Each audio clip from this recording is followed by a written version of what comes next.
Hello and welcome to Recharge Wrestling. We are here to plug you into the world of professional wrestling. And for the second week, we are live on camera. Well, live, you'll be able to see it on YouTube. So I'm Keenan. About as live as half of the episodes of wrestling are. Exactly. I'm Keenan. I'm joined there by Krusty, who you just heard, and Fisher as well, as always. I don't sound too excited that you're with us. It's the same old trio. Well, guess who else you're with? I must say, before I start, Casper the Ghost is gone, who was there last week. And you can see my face this week. I've upgraded my webcam, so just hopefully you can see me a lot visuals. better. Lucky you. Exactly. All right, this week we're going to start off with news as always, and then run down the week. SmackDown, Raw, NXT, AEW in that order, with our usual top marks and skid marks intermingled amongst it all. Yep. So we'll kick off with news, and there's a few bits of news this week. I think probably I don't know if it's the biggest, but we had the announcement of the Elimination Chamber, which has been announced to be in Jeddah, Saudi Arabia. What do you guys make of that announcement? Because I think there was a bit, at least I was hoping, it might come to the UK. But... So obviously I'm disappointed the fact that it's not coming to the UK for a start. I've got a big mixed feelings here because I'm a massive fan of the Elimination Chamber. I absolutely love it. It's one of my favourite pay-per-views. But the thing I'm not too keen on is pay-per-views between Royal Rumble and WrestleMania. Yeah. Because generally not too much happens. But then again, if we judge by the last show outside of the United States, it was actually really, really good and a lot of big things happened. So you never know. They might want to try and blow us out of the water again. Yeah, I guess because it's an Elimination Chamber pay-per-view, you'll probably get two big Elimination Chamber matches with people where they go on to face a champion at Mania. That's what I'm expecting it to be. So like the Rumble winner, obviously will pick a champion, and then maybe they'll do a number one contenders Elimination Chamber match and they'll fill it with stars. In Saudi Arabia, you'll probably get someone like a Goldberg in one of them just to, because he does a lot of shows out there and stuff. So Mansoor will win though, probably. Yeah, as he tends to in his Saudi Arabia. Yeah, I think it could be quite good. It's an odd combination because normally the Elimination Chamber pay-per-view had gone from the calendar, and like we all said, we were a bit disappointed because we all kind of like that show. I don't really like gimmick pay-per-views that much, but I do like the Elimination Chamber matches themselves. They're normally really good. So yeah, they've combined, obviously got rid of the actual pay-per-view, but they're doing it in Jeddah instead. So that's it's fair enough. But yeah, I don't know what to make of it really. I'm sure it'll be a good show though. Yeah, there's something to look forward to. Just again quickly, we had a few bits of news about contracts this week. Yeah. So we had three bits of news really. We had Mustafa Ali requesting his release from WWE. We had Sami Zayn sign a new contract just hours ago. And we had Cody Rhodes' contract to AEW expiring. Which of those kind of stands out to you as news? I already left a video on our YouTube channel. Yeah, of course, about Mustafa Ali. So if you haven't seen that, check it out. It's only a minute or so long, just when it happened, just to give my brief thoughts about it. So I won't say a lot about it, but yeah, I don't think there's still been much update. I did see Fightful were posting a report about it at some point today. So there may be some more information breaking later about that. But as of yet, I don't think there's any update on it, but I'll leave Krusty to say his thoughts or you, because like I say, I've already done mine really. So Ali, in a way, it's unsurprising. They haven't utilised him for a long time. It's like they've tried 2 or 3 characters and it hasn't quite worked, which is a real shame because he's a really, really good wrestler. So I can understand his frustration. He doesn't want to be. I know some of them at WWE struggle because they have this big paycheck just to sit around. But he seems like someone who's really passionate about actually being in ring and has a really exciting style. So I fully understand why he's requested his release. And to be honest, I'll quite look forward to seeing him elsewhere. Yeah, no, I completely agree. I think he is a misused. Well, I don't know if misused is the right word, because like I say, they have tried stuff with him, and it isn't for the lack of trying. I mean, the Retribution act wasn't really great on paper. It's kind of a bit of a mess, but Ali put us all into that. He put us all into his man-sword tag team. He even had that gimmick where he was like I can't remember what it was. He was like doing stuff on SmackDown, was he? Where he was watching people and judging them. The hacker, that's it, yeah. So I think he's a very talented wrestler and a very good mind with a lot of ideas, and he puts us all into stuff. And if he's not been given a time on TV to do that, maybe he's best off going elsewhere. And I always think when someone wants to leave, I don't know why you would keep them unless it's someone who you were like using a lot and kind of building your TV around, whereas Ali isn't that at the moment. So the problem is now they might keep him around just because they don't want him to go elsewhere. Yeah, that's but the thing. Having said that, Tony Storm requested a release and she was granted it quite quickly. So I don't know, Yeah, no, that's it's hard though when you're using the excuse of budget cuts to release people to then keep someone who wants to go. Yeah, it doesn't really work, does it? I mean, obviously, if like Roman Reigns' request is released, they're probably not going to accept it. But someone you're not using, like you say, it's hard to justify that because anyone they haven't been using really has been getting released anyway. But yeah, it seems to have come about from a big argument and fallout with Vince and. Well, and also the fact that he put it on his Twitter, he put a video, he made it very like it wasn't like it was like a leaked story. He leaked it himself quite openly. Yeah. So his intentions are very clear. And just from that kind of show of disrespect, I guess, to the company means I don't know how they can not grant it, in my opinion. But what about the other two? Sami Zayn staying in WWE, probably not a surprise. Cody's contract probably more of a surprise, but that one might be a work. I don't know what you guys think. It's a bit strange. That definitely does feel like that is part of. I don't think it's a work, but I think they're working the situation to make it into a bit of a story because he kind of mentions it a bit in his promo. Well, it is a Rumble season. I just wonder whether it was a timed news drop. They've leaked it on purpose to kind of get people talking. I honestly don't think that's the case. I just think it's his contract's lapsed, but he's got they know he's not going to go anywhere. So they're just saying, oh, you can just work these dates for now. And because he's been in and out a bit anyway in AEW, and maybe he's going to sign a proper deal down the line. But imagine if he did just turn up in a Royal Rumble, it'd be mad, but it's not going to happen. No. It's not going to happen. After that promo, I don't think he can. No, we'll get to that later. Yeah, yeah. And any thoughts on Sami Zayn? Yeah, I mean, I kind of expected this after Kevin Owens signed, because they're obviously very closely linked. It was rumored a while back that Sami is probably staying as well because I know his contract was up.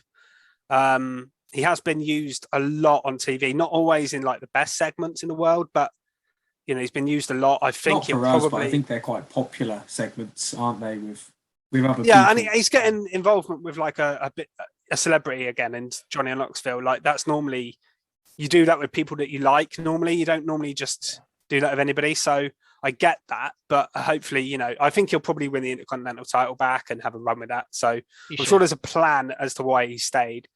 I just hope it's not a case of one of those things where in 6 months' time they get bored and then release somebody. Like, I don't think it'll happen with Kevin Owens or Sami Zayn, but yeah, I think Sami Zayn is too entertaining for them to release. I think with the way the roster's gone now, like a year ago, he wouldn't. Someone like him, it wouldn't have surprised me if he was gone. Like, but now he feels like one of the top stars on SmackDown because their roster's so thin. He genuinely feels like one of the top stars on SmackDown. So. Probably the second heel or maybe third on after, Roman and arguably maybe Sheamus. But, there isn't a lot. So I think that could be a good segue into kicking off the weekly review of SmackDown. Yeah, absolutely. And you're talking about top heels. And I guess we have to kick off with Roman and Seth, who went face to face this week. So this is my top mark, straight into my top mark. Top mark. Not much of a surprise really. Two of my favourite superstars facing off in the ring. It was my top mark last week. A little bit of a different situation because that was sort of the surprise element that won it for me. Some fire sort of lines that were coming out here. First off, obviously Seth's messing around, offering a shield bump to Roman, which is just funny. His character's just so good. He's just so sort of arrogant but crazy with it as well. And then Roman saying, that's beneath me now. That's like, okay, this is going down now, isn't it? This shit's about to go down.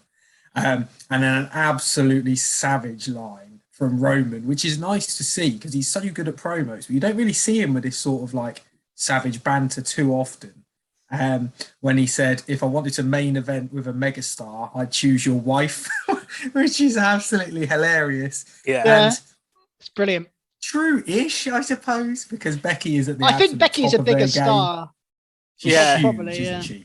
I mean, not in my eyes, but... I mean, they're similar level, but you could definitely argue the case. So, I thought that was a great line. And then obviously we had the Usos coming in.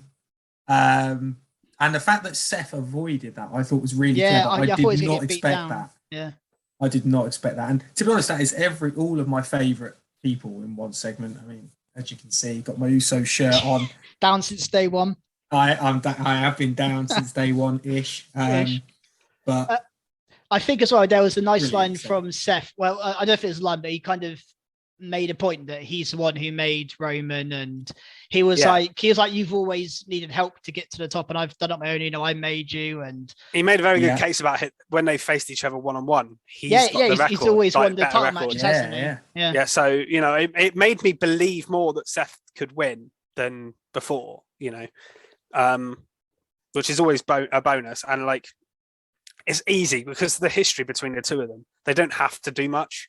No, they don't. You can just play it. I love the fact as well. They played video packages throughout the night. Yeah, they were great. And on Raw, hitting him with the chair. It's quite funny actually. I was kind of half expecting them to try and like avoid Dean Ambrose or John Moxley, but they didn't. He was just in there, and I was like, okay, at least they're not. Nice. Because I thought they might just try and like stupidly cut him out and pretend the Shield was a 2-man group or something. But they didn't. But they showed they hit him with the chairs, the winning the tag titles together. All sorts of these moments. Obviously, Seth's like cash in later on after the Shield had broke up. Like so many moments over the years between the two. But we haven't actually really had a one-on-one match between them in quite a few years. So it doesn't feel like too repetitive either. Yeah, I think it feels fresh, this one. Definitely. Yeah, and Roman on this character obviously has never faced Seth. Or Seth in this character. Yeah. So, it was old architect Seth or babyface big dog Roman, which wasn't anywhere near as good as his. As he said, he's in God mode now. He's a bit of a different level. He really is, isn't he? He's on another level. I think this was a very enjoyable segment to end SmackDown with. I think for me, the other thing for SmackDown that really stood out was the return of Lita, which I know was announced before the show, and we kind of put out a tweet to say, who do you think she's going to interact with? I replied with saying Charlotte Flair, because that's what that to me I saw you put that, I was like, it probably will be her. And I think that could be something they're thinking about for Mania, by the way. I think Lita's about as good as a legend you can bring back, who's still in decent shape. Again, I don't know what she's going to be like in ring, but I think she looks how she did back when she's on her run, which is the case for a lot of these stars coming back. So I think this was maybe like a test in the water thing to see how the crowd reacted to Lita and Charlotte. But I think that's a potential for Mania. I saw as well, Lita's been interacting with Shotzi on Twitter and stuff. So I think they may get something there as well. Yeah. Oh yeah. I can imagine them negatively or like having a little pop at each other. Yeah. But obviously not real beef, just worked beef. Yeah. To play into the Rumble and stuff. So I can see maybe having a segment or a match down the line, and I think they would actually suit each other. That'd be awesome. I think it would. I think that'd be good. And I'd love to get Shotzi back on TV. I'm just pleased to see Lita back. She was one of my childhood heroes as a wrestler. Yeah, one of my favorite. I love the Hardy Boys. She was with the Hardy Boys. I used to have pictures of her on my wall. I absolutely loved her. It's great to see her back. And I think SmackDown needed an injection of, the women's division in general needed that injection of a star, but to get Lita and to get a woman is well, because you've got Beth and Maurice over on Raw, and now Lita, and it looks like she's sticking around for a bit. She was in talks with AEW reportedly last summer to have a feud with Britt Baker, which never happened. She never signed for AEW, but it was close, but she didn't do it. So she's obviously got that taste for wanting to get back into wrestling. So I don't think this is just. She mentioned about another run and things like that, which I know is quite a cheap thing to say, but the last person who said that was Edge, and he stuck around. I can see her doing. I don't think she's going to do like full time work in weekly matches, but I can see her maybe coming back once or twice a year for. She can work up to Mania, can't she? Yeah, and then maybe again at like SummerSlam she'll pop up, or somewhere else. Especially whilst Sasha's injured, SmackDown need another star in the women's division, because without Sasha, I mean, who's the next women's star on SmackDown? Probably Natalya, Shotzi, Aliyah. Naomi and Sonya Deville, you'd probably argue. Oh yeah, Naomi possibly, yeah, but I mean, Lita is kind of a big name, and she's going to attract faces, definitely. She's going to bring some old wrestling fans back. Yeah, it's sort of coming. It's appealing to our childhood, isn't it? And as Fisher said, sort of childhood hero, especially from the women's division.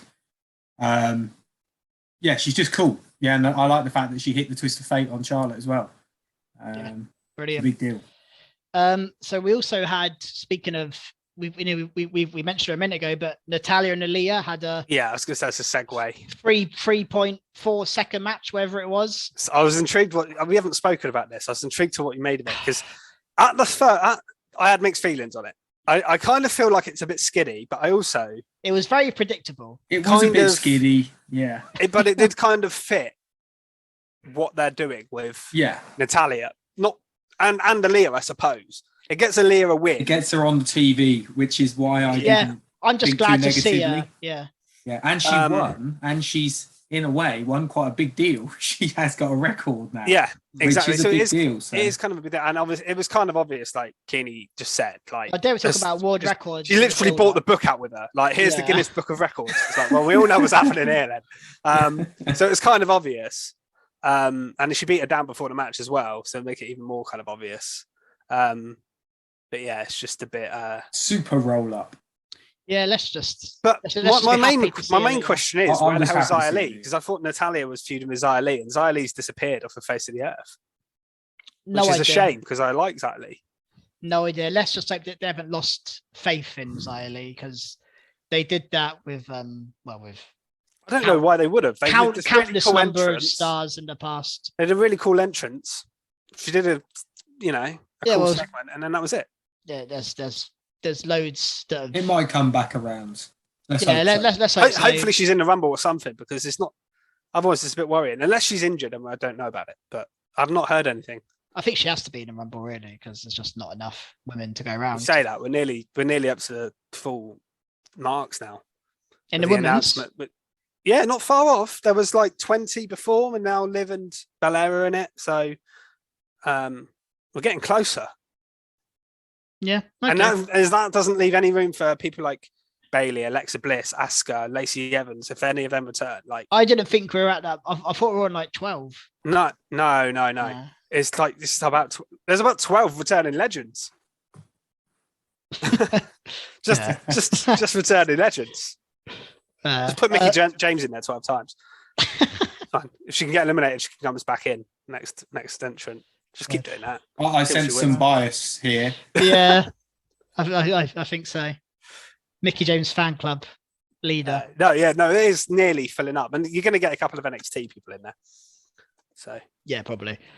All right, what else from SmackDown? We had Sami Zayn sitting in a trolley, which I got really excited about, because I actually thought he was going to launch himself into the ring in a trolley. I thought there's no way he's doing that, surely. Well, I thought they're wrestlers. They're used to taking bumps.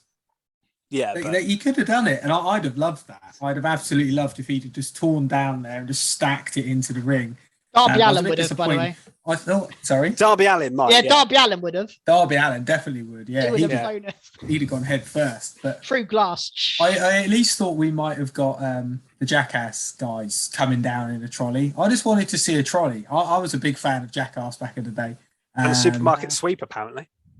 Yeah, to be honest, You love trolleys so much. Anyone wiping out like toilet rolls or something. Mr. Blobby used to do that. We're really going off track now. Mr. Blobby's first mention on the Anything podcast. I never thought Supermarket Sweep would get brought up, to be honest. No. Here we go. But anyway, I really enjoyed that segment. Yeah, I actually quite enjoyed Sami Zayn's like build up to like, you know, going to do it. Then he was like, oh, you know, let me check, you know, are the wheels right? And I just thought he played it again. Sami Zayn's so entertaining and he plays his role so well. Like, I just think you need him on your weekly TV. To me, he's absolute gold dust, Sami Zayn. I think he's just he has grown on me a lot. I know I wasn't a big fan of him. I'm really enjoying him now. And when he wrestles, he's actually hitting finishes and things as well. He's not just constantly cheating to win. So I'm really enjoying him now. I've been turned. Yeah, good. And this did lead to a Kinshasa from Shinsuke in the ring. That's their first. It's the first time I've seen Shinsuke don't move in months. I feel like first moment they've touched. By the way, it's 117 days since he last defended his title. Such a shame. The only thing it's so irrelevant at the moment. The only thing I took from that segment is Boogs had his hair cut. I was like, oh, Boogs has his haircut. He looked very much like Ravishing Rick Rude from back in the day with the moustache and the hair. Like Robert Roode as well. And a bit like Robert Roode as well. Yeah. Very much like Ravishing Rick. Yeah. I don't know if they looked like changed a very his much character 80s. slightly because he was almost posing in the ring. He was doing some like old Steiner poses, which some proper bodybuilding poses. He looked like an 80s throwback kind of gimmick. I wonder whether they're going to take him away from Shinsuke soon and give him a run on his own. I think so. They've been bigger on Boogs than they have been Shinsuke. Since they paired him up, Boogs has been the guy getting matches, getting the wins. And I don't know whether Shinsuke's injured. I mean, Fisher, I don't know if you have any news from Vince, but I don't know whether he's got a knock. But we haven't seen him wrestle for so long. I think there must be a reason why he's not, because they've not even had like tag matches really much. Well, it's just mad. Like you see on AEW, Cody Rhodes misses a week. They're naming interim champions. Shinsuke hasn't wrestled for a year, and no problem. I don't understand. Like either wrestle or give up your belt. You can't just do nothing. Well, that's why I think that they're going to put it on Sami, aren't they? Eventually. Yeah, well, they have to.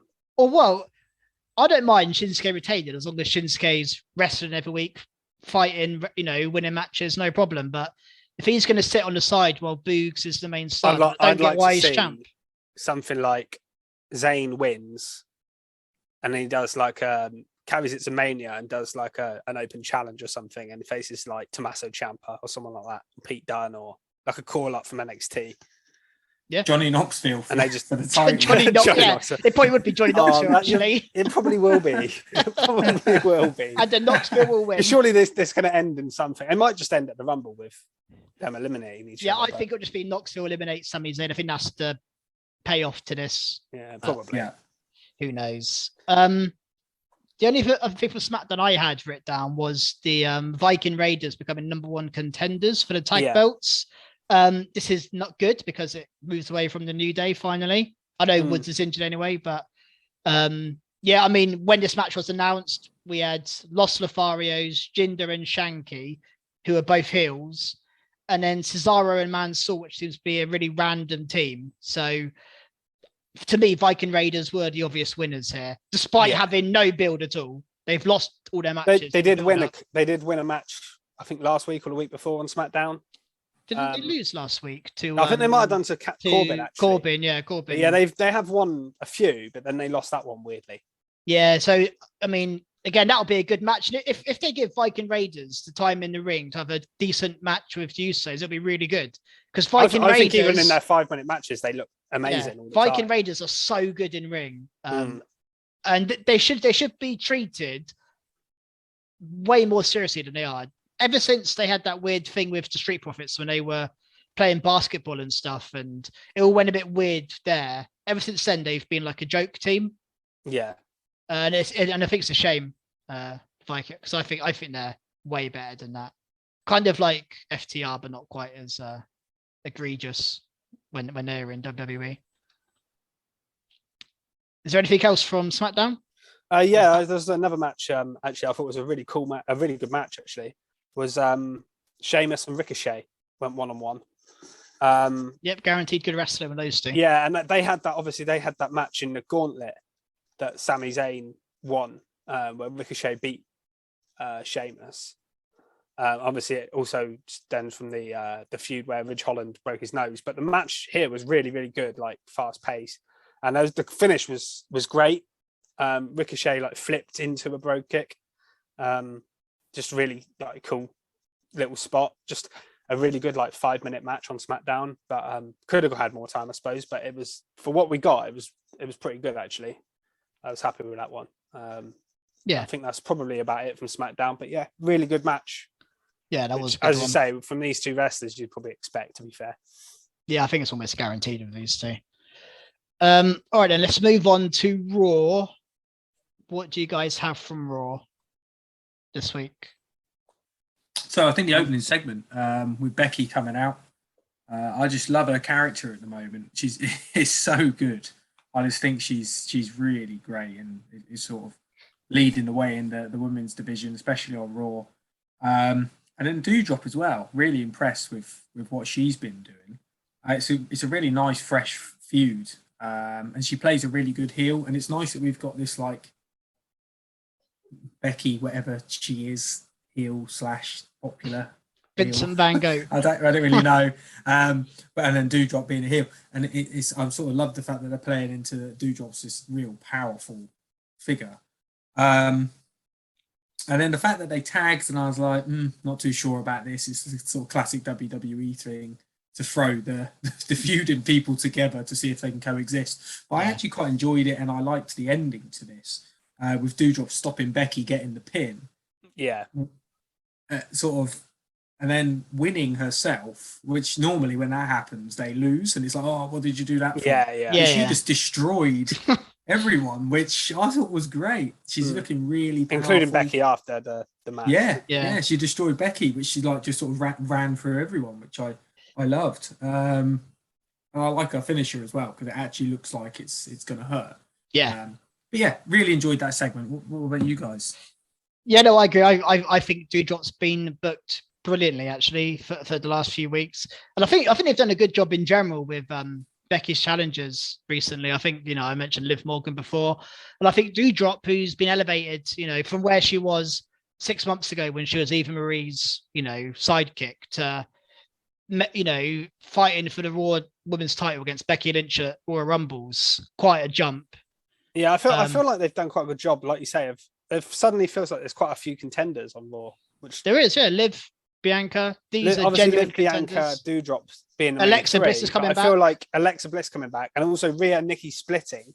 Yeah, Rhea puts maybe, both of them in there. Like, maybe not Nikki with that gimmick, but they're making she's booked strong the last couple of weeks, so you never know. We were just saying about SmackDown's division. We were struggling to find the second top woman. We were, Natalya was maybe it.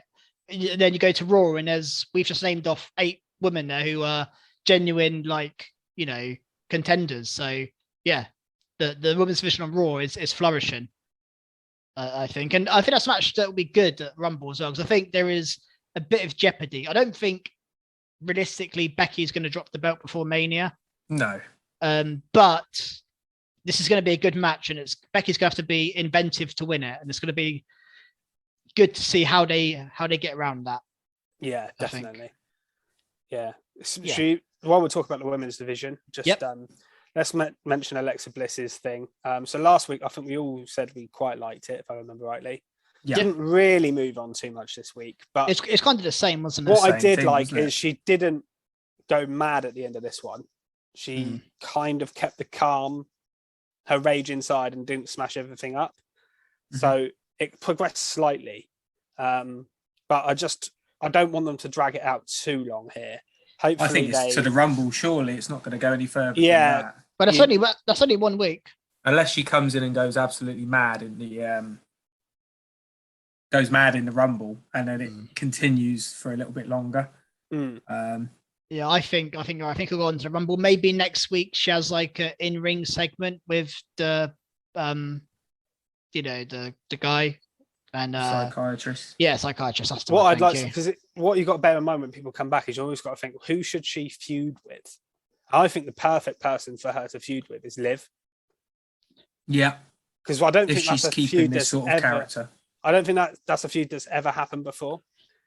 But who wins that feud? Who Liv. could afford to Liv beats Alexa? No, I would say so. I think it's one of those feuds I don't think either of them can afford to lose. I think mean, Alexa can, but a I feud- agree on Liv because Liv's been taking the pins in all these, like that tag match on Raw. She took the pin. The triple threat, she took the pin. she looks so good though, even though she's taking these pins. Yeah, I do think she needs a to big win. If you did that match, that is a match you could do at Mania, like as a women's non-title match on the card, and you could have like a big moment for Liv at Mania. I think a match I would love. I think I'll mention this. I don't know whether on this pod or before the pod, but I would love to see a proper Alexa Rhea Ripley feud. I think that could be really good, especially if Alexa's in like a kind of, if she's staying in like a darker character. And I think that could be a proper, again, that's another match you can link that in with her relationship with Nikki as well, because obviously Rhea and Nikki. Yeah, you can have Nikki crossing the middle with that. And I think that's a really interesting match. That's a match not a match. I want to see a feud. I want to see a story between Rhea and Alexa. But I think it'll be a good match as well. I think the match will be good. I do worry. Sometimes Rhea on promos and the stuff she's given the storylines a bit. Well, her character's been a bit all over the place since she got called up. Really, and then they throw her in a tag team, and I don't think she's been given the right material yet. I have faith in Rhea, I think, but it's been a difficult year for her in terms of trying to establish herself. I've got faith in her. I haven't had faith in what they had done up until now, but I'm excited to see what happens now. Yeah, and I think all of this, again, we got it this week. Again, Nikki ASH attacking Rhea. It's all leading up to Rhea just destroying Nikki and beating her. That's what this is all building up to, and I think that's what we need to see Rhea dominate someone. We haven't seen that really on the main roster yet. Not in a while, no. Not in a while. Maybe the odd tag match. I think she did properly in her feud with Asuka a bit, but don't remember that. That was when she won the belt. Off Asuka, I don't remember. She? I remember being champ. I don't remember. don't remember the feud. Yeah, no, it wasn't that memorable, but yeah, I'm pretty sure she beat her clean every time, pretty much. Yeah. All right. So I think something else which was noteworthy on this show was we got a Kevin Owens Damian Priest match, which I was a bit shocked. And we had the clean finish, pretty much clean finish. Yeah. And Owens beating Priest, which again, Priest doesn't lose when you very say often. a clean finish, he faked an injury. Oh yeah, that wasn't that wasn't clean at all. By clean, I mean it wasn't a roll up. A finisher and a 1-2-3. That's what I mean by clean. We had a finish, but that was not clean. That was one of the dirtiest books in the game. That was. He faked his injury, and Priest was just stood there, and then he sort of looked away, and he stunned him. It's very rare. If you think that's clean, mate, I'd hate to see your kitchen. Clean. Or your previous skid marked underwear. Yeah, you want to see my pants. That was not clean. But you also very dirtily missed an amazing build up to this, which involved Seth and KO. Just that chemistry they have together. KO having Seth as his guest, and just they were absolutely loving each other. These two together are just insane. I wonder where it's going. Are they gonna? It's either got to be they're going to go for the tag titles or something crazy like that, or it's either going to be tag, or they're going to feud and they're going to go into Mania. They had a few. They faced each other at Mania only 2 years ago. Yeah. 2 years ago. It just seems a bit. In the Performance Center. Yeah, I mean they had an incredible match. It was a Falls Count Anywhere match, wasn't? Well, it was 2 matches because they did a match and then it ended up being a Falls Count Anywhere match, and KO won twice. Yeah, I remember that actually. It was brilliant, but it just seems a bit soon to go back there. But I don't know. But yeah, the match with Priest and KO was great. It was a bit of a weird match for them to just do randomly on Raw. Well, I think this is going to lead to a title match between the two. And do we think Priest will just retain? Do you reckon that's the outcome of it, or do we think Owens wins the belt and Priest moves up the card, maybe. Well, I said a few weeks ago, actually, it wouldn't surprise me if Priest lost his title because he's had the Bobby Lashley trajectory where Lashley was really booked strong, won the United States Championship, was booked really strong, then lost the belt, and then he won the WWE title soon after. Now, I'm not saying Priest is definitely going to This might play into my far-fetched theory. You've just added to it now. KO wins the belt off of Priest. Seth wins the belt, takes it back to Raw, and then they hang around with their goals, just cutting some fire. Literally a repeat of Jericho and Owens. Yeah. They had both belts. Jericho was the United States and it was and so then they good. have a party, one of them betrays the other. Yeah. That's Stick literally some what they did. opinions. But it was amazing. So I wouldn't Do it again. do it Yeah, again. why not? But I think Priest could lose the United States Championship and have a feud with someone else. I don't know. Maybe You could he probably could do face someone Priest like going Edge. over to SmackDown. Or we could see like at Mania, like Priest v Edge. Well, I was just said because Edge did a promo with Priest as well on this show. Yeah. Priest was asking He was him asking advice, for his advice. Yeah. so maybe we could get something like Priest the Edge at Mania because Well, Priest yeah. Priest seems to be turning, doesn't he? Yeah, I Priest could easily think turn heel. Priest could go heel, and I think a Priest v Edge match at Mania could be really interesting. I think that could be a really good match, them two, and a really good build up. So I think Priest is kind of underrated. How much could that on the elevate mic. him if he won? Yeah, I mean, I think maybe that's the way to go. Maybe have Priest win. I mean, I don't think he will because I think we're a week away from the Rumble and there's no signs of it. But I think Priest is a potential Rumble winner. Maybe not this year, but I think he's an outside down the chance. line. Yeah, I think he's a real dark horse. And I Of don't course. think anyone's kicked out of the reckoning yet. No, as completely really protected protected. finisher. And on the subject of dark horses, I think another dark horse for the Rumble is Austin Theory, who is being booked really well at the moment, and a win over Finn Balor, and then a beatdown after the match, and kind of just showed. Again, this is a different side of Theory. We've seen Theory for a couple of years now, and he's never been, booked to beat someone of Finn Balor's caliber one-on-one with a finisher and like a clean win. So I think, and they, if you want any proof they're behind him, he's with Vince McMahon every week on screen.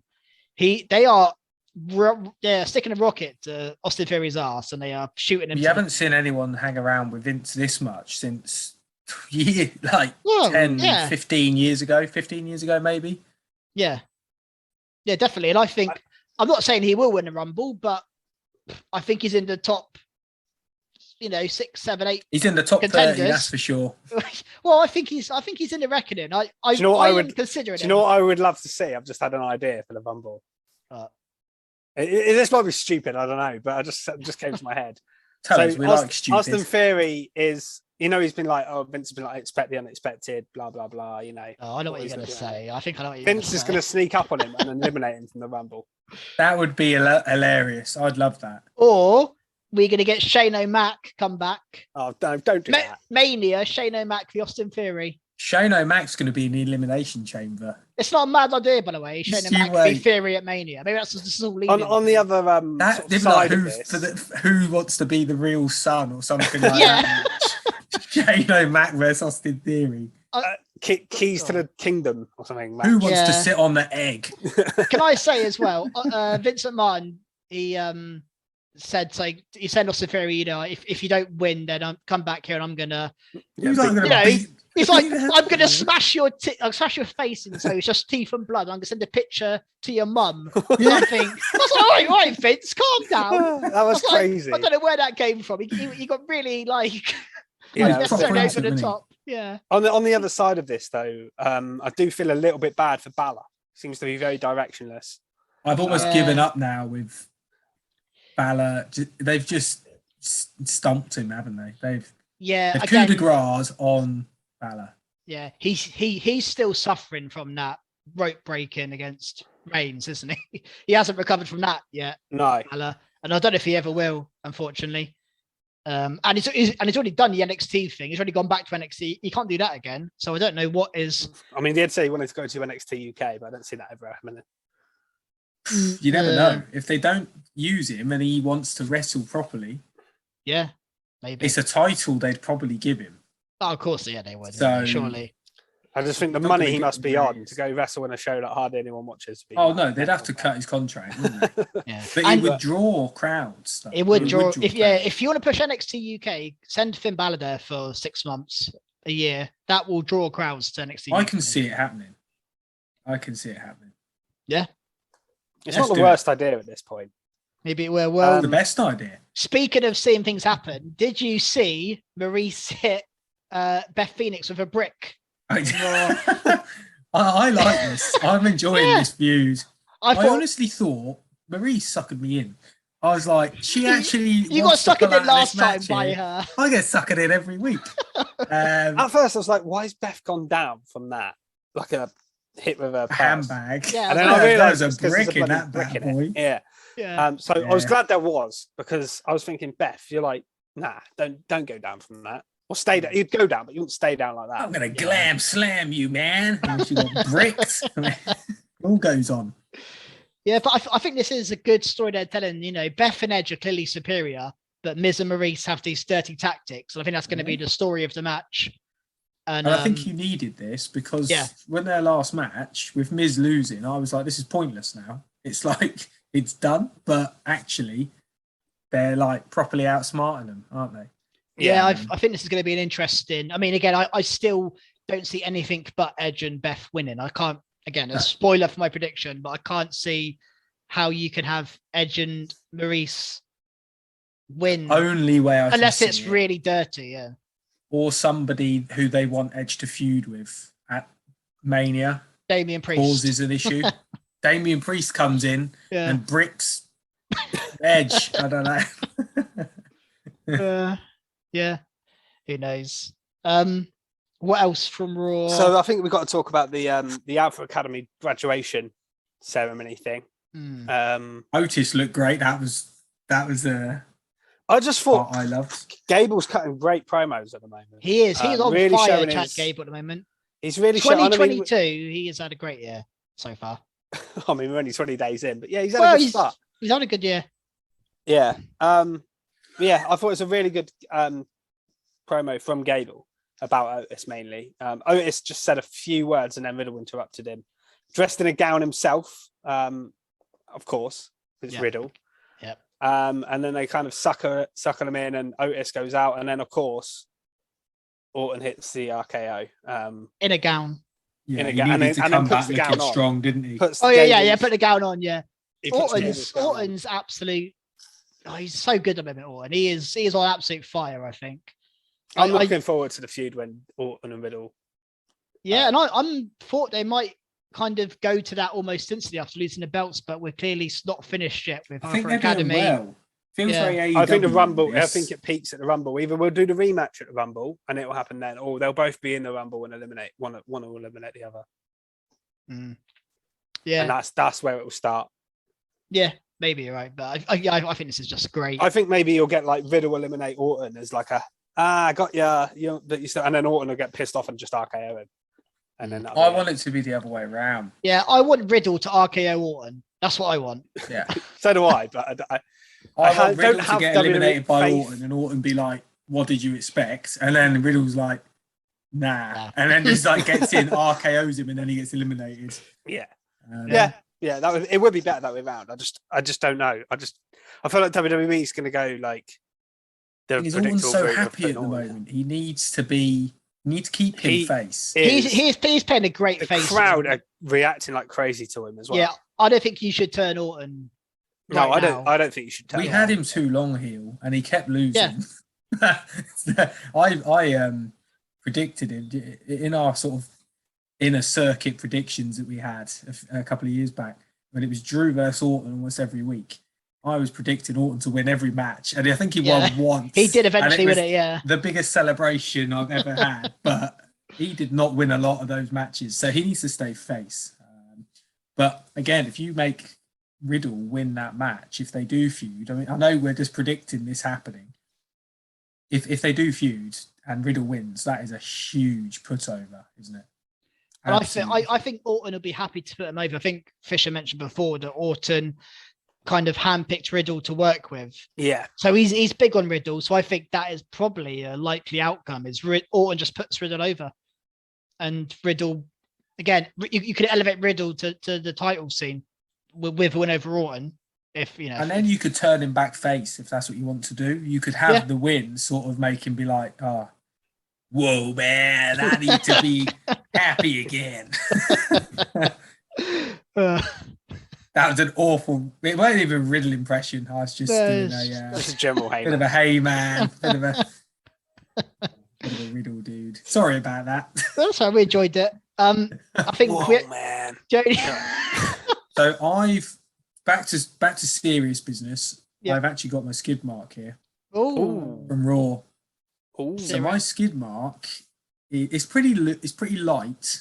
A skid mark light. It's not I've been struggling for the last couple of weeks, which is really weird. Which I said before shows how good wrestling is. It's a good thing, yeah. But Reggie versus Omos. This would have been my second choice. By the way, okay, when I just looked. So, I don't mind Omos destroying people. I think he needs to. But when you've got somebody as talented as Reggie, why is he just getting pinned instantly? I at least wanted him to run around, run through his legs, do a backflip, sort of have Omos fumbling around trying to catch him, getting angry. I'd have loved that. And I just thought it was a bit of when you've got Reggie on video segments jumping off ice cream trucks and whatever else he's done, it's just a complete waste of time. And they took so long to get to that point for him to just squash him.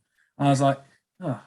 Yeah, he doesn't do a lot for Omos either, really, because you'd expect him to win anyway. So I just wanted him to sort of chase him around and then eventually catch him and then wreck him. Yeah, I thought that's where they were going.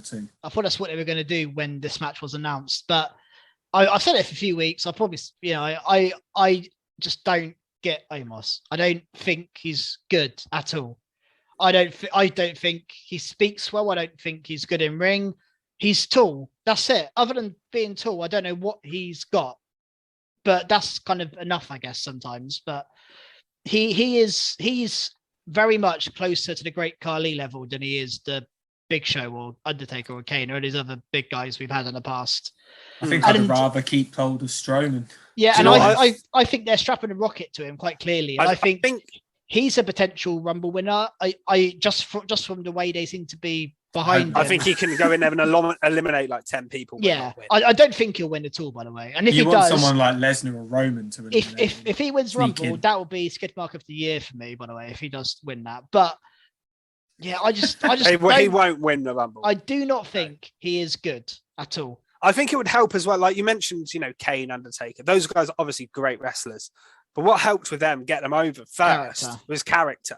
Yeah. You saw the Undertaker instantly and you thought, oh, I know he was huge. So you saw he was huge, but he also had an interesting vibe about him. Kane comes out with a big mask on. He's Undertaker's half brother that's been burnt. There was a story there. It was almost that was such a good story. I used to believe he was burnt as well.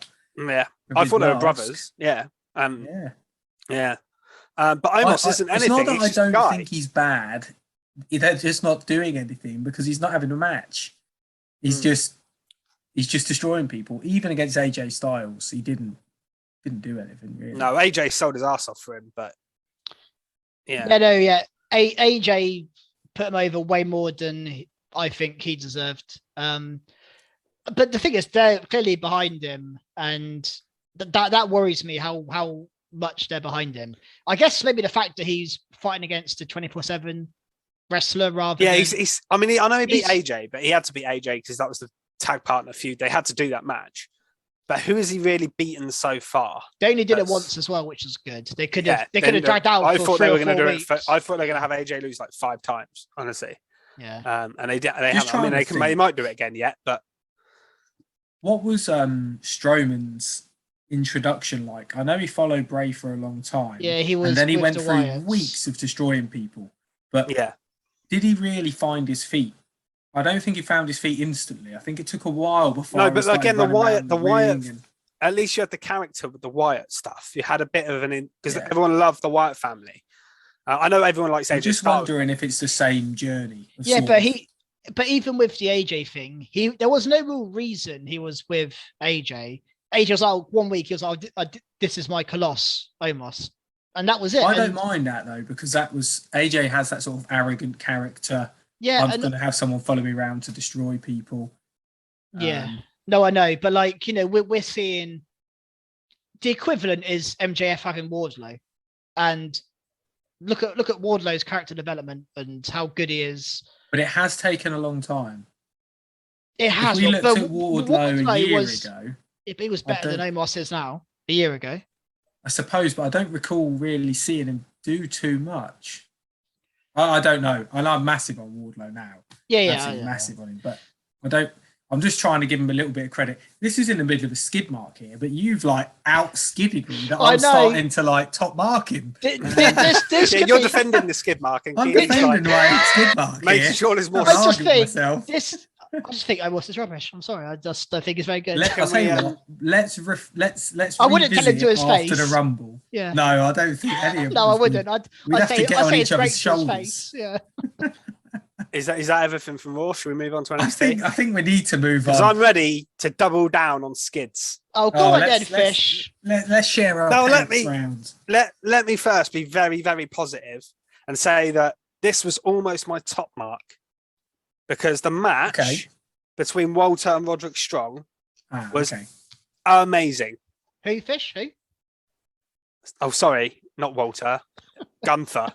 I'll be there for you. What? I was singing the Friends theme, Gunther from Friends. Oh, okay. Sorry. You didn't get it. I'm disappointed. But yeah. I thought you'd lost the plot. I think he has a bit. Yeah. What was I saying? Yeah, the match was amazing, right? Yep. I thought it was amazing. I was like, Roddy Strong was so good. Walt was amazing. They were chopping each other in every Walter match is good. Roddy was flying around me. Roderick playing down Roddy Strong. No, Roderick Strong is on fire at the moment. He's had a couple of great matches. I will give him credit. He's phenomenal in the ring. He's incredible. I reckon I could fight Carmelo Hayes and Walter and have good matches. Oh yeah, but he's had good ones. I would love to see you take a Walter slap. I would. I don't think I'd ever. I think we should make a YouTube video. Walter would kill me with a slap. He literally would. Maybe we'll start with Fisher slapping you. Yeah, and then we'll build up from there. Build up to Walter, yeah. So yeah, I would have honestly, when I was watching it, I was like, "Oh, this might be my top mark of the week." This match is so good. Like I really. You know how much I love Walter matches. I always give Walter my match of the year, like every year. He's not basically my favorite. This is why I'm getting into the skid mark because he might be up there with my very favorite wrestlers in the world right now. Yeah, and like I said, they had a great match. Bivens got involved a little bit. There was a strong superplex on Walter, which was insane as well. That was mad. There was some great stuff in both of them. Walter eventually wins clean, which is the right move, with a power bomb. Finally, like, right, here we go. That's fine because Walter is Walter. He should win. And then he gets on the mic, and it's all ruined because he goes, "The winner of this match is Gunther, not Walter," and they changed his name to Gunther. And why this was so bad? Oh, first of all, it's an unnecessary name change, which I don't get. Walter's neither name's great, but Walter's fine. His name's Walter. We've got used to Walter. At least that people know who he is. Secondly, the connotation of this guy's name. So they trademarked the name Gunther Stark. I don't want to go into detail about who Gunther Stark is, but if you Google it, you'll see it's not got good connotation with it. Anyway, WWE apparently today has now undone this trademark, so they obviously know that it's bad. So it'd be interesting to see if they keep the name. So if they undo the name, don't call him. If he goes back to being Walter next week, apparently on the WWE website he's still called Gunther at the moment. And his handle on Twitter is at Gunther. Is it? _AUT, yeah. But I know they are hard. It's like there's like a process to change them, so you can't change it straight away. So maybe I'm surprised that it's gone to Gunther quickly. Well, maybe they, I think you have to request it, and there's like a week process for them to change it. So maybe he changed it a week ago, knowing that this was coming up, and then now he needs to change it back. I don't know. I don't know when it changed. I noticed that today. It feels a very main roster thing to do. It is, and it's just unnecessary. Like, if they're going down the line of he's some sort of like patriotic German gimmick, like that is not what we want. No one wants to see that. No, not nobody. It's kind of obviously the Imperium gimmick is really they're all Europeans and they speak a different language to each other, and you know the mat's sacred and they do everything properly, and you know kind of it's kind of that kind of vibe. So it's just a name. Then fair enough. Let's just. No, this is the thing. So I actually wasn't that bothered by this name change personally. It's the trademark. Yeah, I'm skid marking more than the name change. That's a fair point. I prefer Walter to Gunther, but that's because I know him as Walter. But if you haven't seen him before and he comes to, let's say he goes on main roster in the Royal Rumble, and they say Gunther, if we'd never seen him, we'd go. He comes up to the Rembrandt. We'd say, okay. well, this is the thing, Krusty, is the NXT UK audience is small, especially compared to NXT. And you compare that to main roster, and even on NXT, we've seen him 3, 4, 5 times in NXT before. He's hardly so. I don't think it's gonna bother too many people. Walter to Gunther's not a big deal. It bothers us, but we are hard. Yeah, we're hardcore. We like NXT we know him as Walter. UK. But yeah. I've seen reactions to people, and again, I know Twitter's a bad place to get your reactions from, but they're like, oh, you know, they're like, because if we're not on Twitter, he's going to be jobbed out. They're going to use him like Kozlov and all these kinds. I don't think they'll job him out necessarily, and I'm like, but I just think it's his not name change. Yeah, his name it's change. Not a good idea. It's just not a good idea. Let's see what happens next week. Yeah. But it's I don't disagree. I don't like that they seem to be going down a route again, like they did years ago, of kind of stereotypical gimmicks. And I'm not a fan of that. And there was another one on this show as well. So just quickly before we move on, there's one thing that I either heard on a podcast or I read earlier, and I don't know how, because I don't know his name, but apparently Walter is his real name, the wrestler's name, and there's a, you know, maybe that he's getting a bigger audience. He didn't want his name being out there, so he maybe requested a change himself.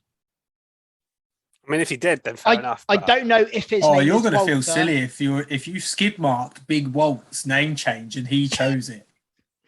No, but Fisher's getting the slap. No, Fisher is getting the slap here. To be fair, Nikki ASH chose a superhero gimmick, and that's been skid marked more than. Yeah. That was terrible. So, but just because it was our idea doesn't mean it's I'm only winding you up.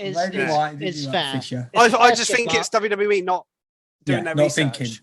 Not thinking.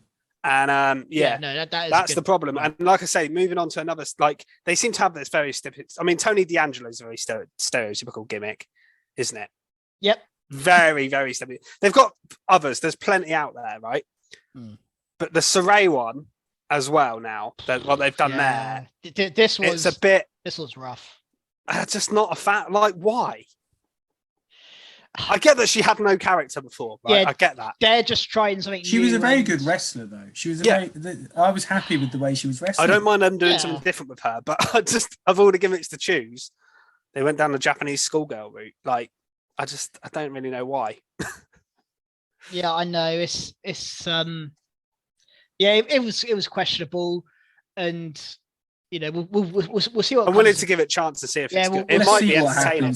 Let's see what happens. Like, you know, if sometimes you look at a gimmick and you think, what on earth? I mean, I did it with Tony D'Angelo, right? I hated Tony D'Angelo at first, and now you did, and then you loved him. Now I just want to forget about it and I love him, you know.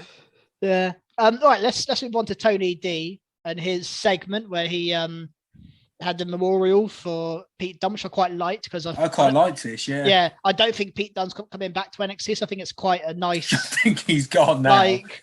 If he was going to, surely this was his time. Yeah, so I don't think he's come back. And then this all built up to Carmelo and Trick coming out, and then we saw Cameron Grimes come down, and we've got that match now announced for next week. Cameron Grimes and Tony D, #1 contender for the North American title, which I think is a great match. And Yeah. Either of them would be a cool. I think I'd prefer Grimes, but I'm happy. And I think I mentioned this a few weeks back, maybe even last week, about the fact that they hadn't really intermingled new guys with new guys yet. They've always done 2.0 v old or 2.0 v.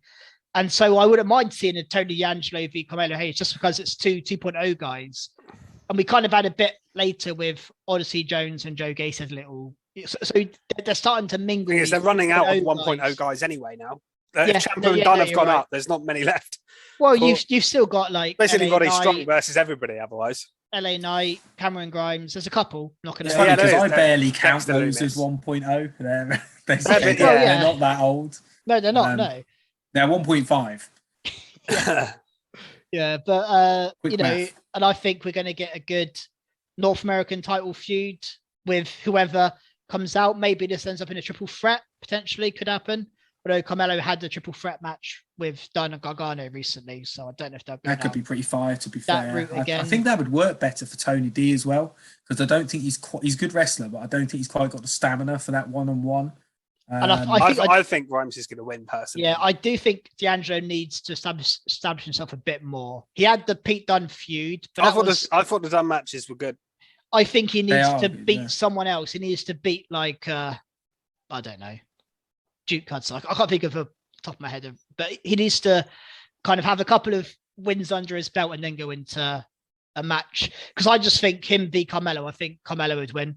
Whereas Grimes v Carmelo, I can see either way. I think Grimes is ready for a belt in NXT. I think it's too early to take it off of Carmelo unless you're going to push him towards the top. Yeah, unless Carmelo's being rocketed. Yeah, I did like the fact that Tony D got a painting over his head. I love it when anyone smashes a painting over someone's head. The picture of Pete Dunne. Yeah, straight over his head. Yeah. But talking off the top, Bron Breakker. Interesting feud for him, isn't it? With Escobar another 1.0 guy. I think it's Escobar. We talked about Grimes being in a title feud. I think Santos Escobar's been long overdue the top sort of title feud in NXT because he's brilliant and he's an NXT 1.0 guy as far as I'm concerned. He's been around long enough. Yeah, he's been around a long time. Yeah. Since the cruiserweight tournament a couple of years ago, whatever it was. Yeah, where he won the didn't he? Won it with Devlin, was it? No, he had it before. He had it. He was the Devlin went away, and he was the interim. Oh yeah, that's right. Yeah, he's interim. Yeah, that's. They did a Sammy Guevara and Cody. At least there's a reason for it. Yeah. How different would it have been if he'd have not had to go back to the UK? Yeah, it'd been interesting for him as well. But I think that's a great. I think that's a great feud for Breakker to have for the title with Santos Escobar. And also, you're going to get although Escobar's a very talented wrestler who does things on his own, you're going to get those shenanigans coming in. Yeah, you're going to get Electra getting involved. Yeah. Distractions. You're going to get Phantasma. Because otherwise you'd say, well, Breaker's going to just break him in half, isn't he? So, but because he's got Del Phantasma and Electra, it's interesting. Yeah, I'm looking forward to that. Yeah. And talking of Legado Del Phantasma, the Dusty Cup started. And they lost to Idris and Manic Blade, who I said I liked last week. Yeah, they're good. And I know it's like a roll up win and interference. My skid mark until the water thing was going to be they did the exact same distraction roll up finish back to back on this. Two in a row, wasn't it? Yeah, literally. I was like, you are kidding, and I had it written down as my skid. I actually put skid next to it on my notes and forgot about it, and then the water thing happened. And I changed my mind. But yeah, the finishes were a bit. So that's a pretty good segue, unless you wanted to say anything else about the Dusty Cup there. I was just going to quickly mention Creed Brothers won as well, but yeah, that was a good match. That was a good match. Let's do your segue, Frosty. So that segues onto Ivy Nile versus Kaylee Ray, which I was actually really excited about because I was surprised when I saw this match. I was like, well, who's going to lose this? Because she's unbeaten, Ivy Nile. Yeah. And Kaylee Ray's when I saw it, I was like, shenanigans are going down. Yeah. Shenanigans City, yeah. Yeah, because we rate Kaylee Ray. She's a spot-on wrestler. Then you've got this little beast in Ivy Nile. I love unbeaten Ivy Nile. She's so good. Yeah, unbeaten. I think she's great. I just love the look and the character. I wouldn't want to be in the ring with her. That's for sure. She's a bit scary. She's scary. But they both look good. They both look strong. There was an amazing leg DDT by Ivy Nile, which I don't think I've ever seen. So she did a DDT with her leg. And I was like, I've never seen a leg DDT before. Yeah. So got a leg around the head and DDT'd her into the mat. And it looked really effective, really painful. And then obviously we got this distraction at the end where Mandy Rose comes out. Kaylee Ray tries to get a KLR bomb, but then gets rolled up by Ivy Nile and then gets beaten down by the rest of Toxic Attraction. So that was fine. That was brilliant. Obviously, it was a bit skiddy where we had exactly the same in the next match, but I think that's the only way they could kind of finish this match. No, I think you're right. I think any other finish in would have been saying, well, why are you having Ivy Nile lose? Why having Kaylee Ray lose clean? So you have to have something come here. And I think this is a good title feud. And I know we love Toxic Attraction, but I think I'm happy if Kaylee Ray won the belt here. If Kaylee Ray, she should. Yeah, and you keep Toxic as the tag champs for a while longer. Yeah. But I think this will be a good match, and I think, it's next week we've got Persia and Indy in a 6-woman tag with Kaylee Ray against. Yeah, they came to the rescue, didn't they?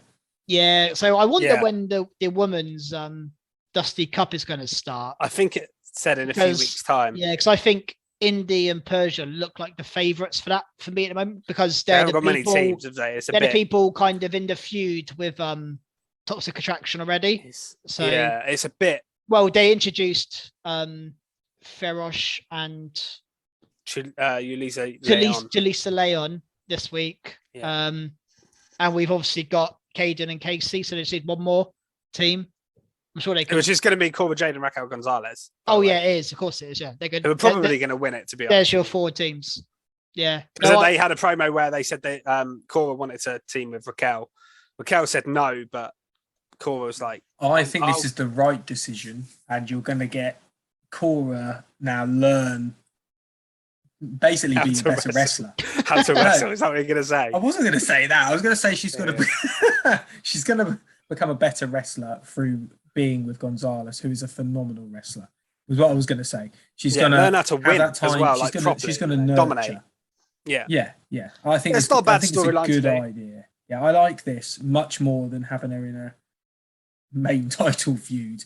But I guess it's brought us to here. So, thank you. Thank you. To not to you to NXT for bringing us to this point.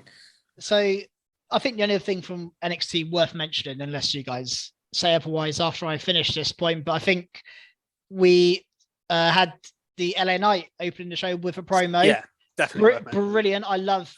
He was so over as a face, by the way. They were loving him. The crowd was so into him. To crusty levels of loving LA Knight. I think LA Knight is insanely good.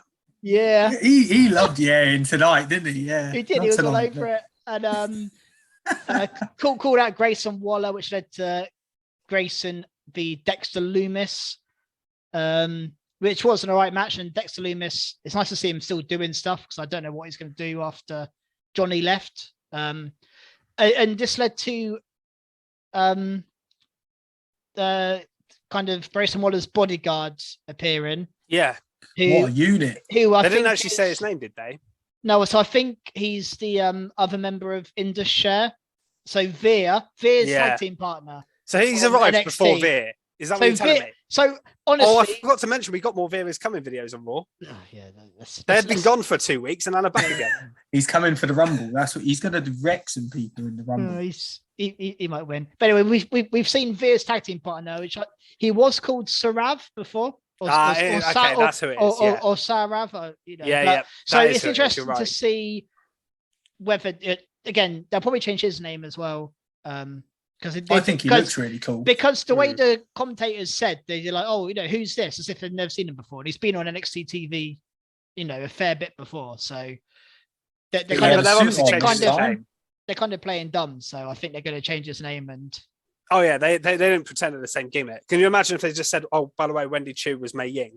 It'd be stupid. Oh yeah. No, you can't do that. You can't do. You got if it's a new gimmick, you got to completely, then you've got to just. It's not like he was a really established star before. I even forgot who he was. So until you just said, then I was like, actually, you're right. He was from And Indus. from this segment again, I think honestly, although Waller is the new star, it's almost like he's elevating people. He's that good. Yeah. He's just a knobhead, isn't he? I think he's great. He is a pure knobhead. He's an absolute twat. Yeah. Just like when he was like doing lunges backwards up the it's ramp. amazing, yeah. I just couldn't help but laugh. He's such an idiot, but he's just so good at what he does. And LA Knight, I'm a massive fan. So I'm looking forward to this. Yeah, it'll be a good match when it comes around as well. Yeah, really good match. But great to see a sort of fire promo from LA Knight as well, because we were so concerned he was going to get dropped. And if they're putting him with Waller, who, like you mentioned, with Tyson Theory. Tyson Fury. Sorry. Austin Theory. Austin Theory. I do that all the time. Austin Theory. Same thing. Like you say, they seem to be putting people with Waller who they're big on. That seems to be the case at the moment. So, really looking forward to that. There was actually one more thing from NXT I wanted to mention. Oh, go on. Right. We actually saw Dakota Kai come back and look strong. Really enjoyed that match. Her character's so good. I love this sort of verge. It's like a halfway Alexa Bliss, like not full psycho, but she's like talking to herself. She's like, okay. It's kind of I'm gonna kill you now. R-Truth, half Alexa Bliss. She has like a imaginary friend, but it's a bit psycho. I love it. Yeah. I think she's great. And I want to see her do. I'm just sad she's not on the main roster yet, and I don't understand it. Yeah, her and EO are wasted now. Yeah, I don't know what Dakota Kai has left to do on NXT. No. Io Shirai even more so. They keep saying about her in the commentary desk. Just kept saying she doesn't let stuff go, and I'm like, please don't make her go for Gonzalez again. That we've seen that enough, I think. Yeah, and it was so good. Just I think she deserves. It was, but Dakota kept losing. I wouldn't mind seeing Dakota beat Raquel, but that story was never told. She should have won the title. In my opinion. But bring her in a Royal Rumble, get her to throw someone out who's pretty big, and keep the same gimmick. Dakota Kai v Alexa Bliss. Let's see that. That'd be awesome. I'd love that. These two like slightly, or like a weird tag team, it's like deranged tag teams. Tagging the imaginary friends. Yeah. that'd be really good. Make this happen. Fish, text Vince. On it.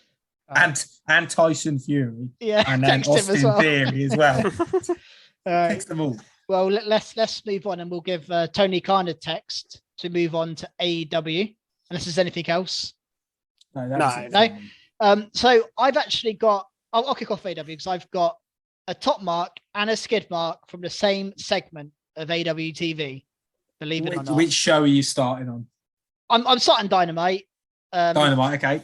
I think we'll flip between the two if there's anything from Rampage. But for me, Dynamite, the opening segment, we saw the return of Jon Moxley, which is my top mark for a number of reasons. One, it's great to see him back. Just him being back is enough to be a top mark for me because he's brilliant. But I thought he looked amazing, by the way. He looked 10 years younger. I've seen side by sides of him from 2 months ago to now, and he's like a different human being. Yeah. He looks unbelievable. So he's obviously, his time away, he's done him really well. He looks in a really good place. And I thought he cut a brilliant promo again. And it wasn't like, I'm going to challenge this. And there's no like angle from it, but it's just him speaking from the heart and kind of talking to people that have been through problems as well. And I just like how AEW have addressed this quite openly. They've not tried to hide it. I mean, you compared this to the Jeff Hardy angle against Sheamus, how kind of that was handled, his substance abuse issues, and they used it as kind of a joke and used it in an angle. Whereas here, they've just let Moxley deal with it, and they've brought him back and they've let him speak. Although at some point MJF's going to bring it up in a promo. Maybe, but that's years down the line. Yeah, that's not going to happen now, and it's not going to be kind of used in the same way. I don't think it'll be. But anyway, I thought this was brilliant from Moxley, and I just thought one kind of thing that kind of to me kind of proved how good this was the crowd was silent. Like everyone just wanted to hear what he had to say. Apart from that one guy. Yeah, and that is the skid mark Mm. of the week, is this guy in the crowd.